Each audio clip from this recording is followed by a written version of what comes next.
Olá, meu nome é Mariana Martins Vernaschi, sou acadêmica do curso de farmácia da UFSC e bolsista de iniciação científica PIBIC.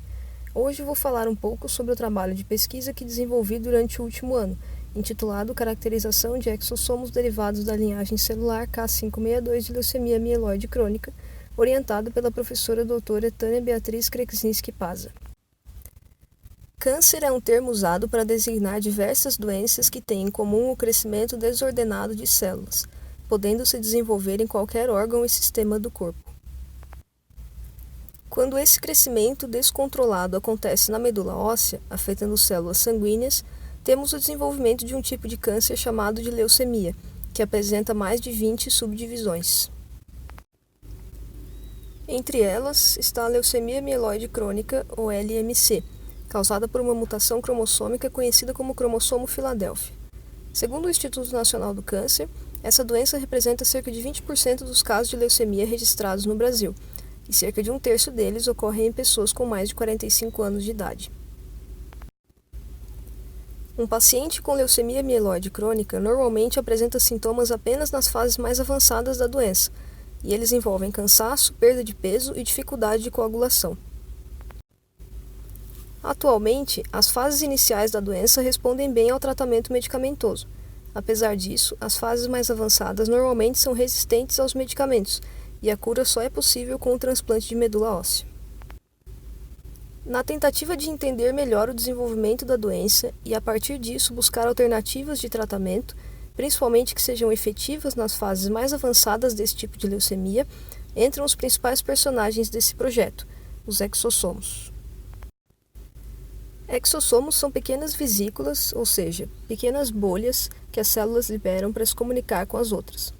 Dentro dessas vesículas existem diversos elementos importantes que a célula transfere para outras, principalmente proteínas e pedaços muito pequenos de RNA. Essa transferência pode resultar em mudanças nas funções das células receptoras, podendo contribuir, por exemplo, para o avanço da doença para outros órgãos do corpo, caracterizando as metástases. Portanto, o projeto teve como objetivo principal isolar e caracterizar morfologicamente exossomos liberados por células da linhagem K562, um tipo de célula de leucemia mieloide crônica. Para isso, as células foram cultivadas até atingirem uma quantidade suficiente nas garrafas. Após, essas células foram novamente cultivadas, mas agora em um meio de cultura especial chamado de meio depletado de vesículas. Após 24 horas, esse meio de cultura foi recolhido e passou por uma série de centrifugações. Primeiro a 300 G por 10 minutos para remover as células. Depois a 2000 G também por 10 minutos para remover restos de células mortas. E por fim a 10.000 G por 20 minutos para remoção de corpos apoptóticos. Posteriormente a essa série de centrifugações, o meio de cultura anteriormente recolhido passou por 2 centrifugações a 100.000 G por 70 minutos para que os exossomos pudessem ser isolados. A caracterização morfológica desses exossomos foi realizada em 2 partes. Primeiro, foi medido o diâmetro dessas vesículas, através de um espectrofotômetro, tendo como base a dispersão da luz que passava pela amostra inserida no aparelho. Os resultados mostraram que a maioria dos exossomos isolados apresentou diâmetro dentro do descrito na literatura, ou seja, entre 50 nanômetros e 150 nanômetros.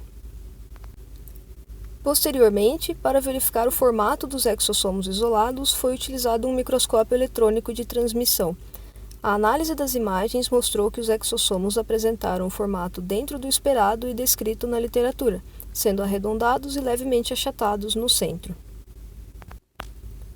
Com isso, foi possível concluir que células da linhagem K562 de leucemia mieloide crônica liberam exossomos, que puderam ser isolados e apresentaram características morfológicas dentro do esperado. Como perspectiva futura, pretende-se estudar os efeitos desses exossomos sobre células saudáveis que constituem os vasos sanguíneos. Obrigada pela atenção de todos.